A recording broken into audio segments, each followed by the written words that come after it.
ضلع کیج کے مختلف علاقوں سے لاپتہ بلوچوں کی عدم بازیابی کے خلاف ڈپٹی کمشنر کے دفتر کے سامنے پچھلے 12 روز سے دھرنا جاری ہے۔ دھرنا گاہ سے احتجاجی ریلی نکالی گئی۔ ریلی میں خواتین اور بچوں سمیت سینکڑوں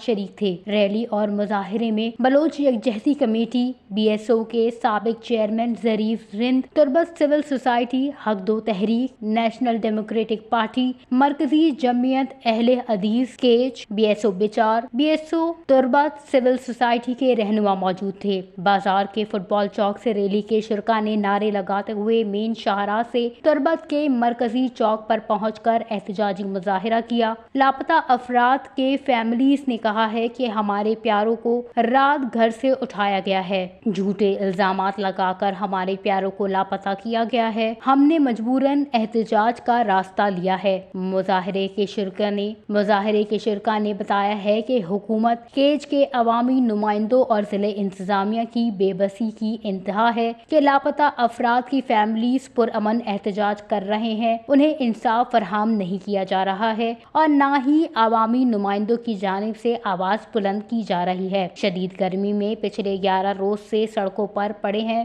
پرامن احتجاج کر رہے ہیں۔ اگر سبھی طبقات کا رویہ یہی رہا تو مجبوراً CPEC اور D بلوچ کراچی قومی شاہراہ بند کرنے پر مجبور ہو جائیں گے۔ لواحقین کا مزید کہنا تھا کہ اگر انہوں نے جرم کیا ہے تو بازیاب کر کے عدالتیں سزا دیں۔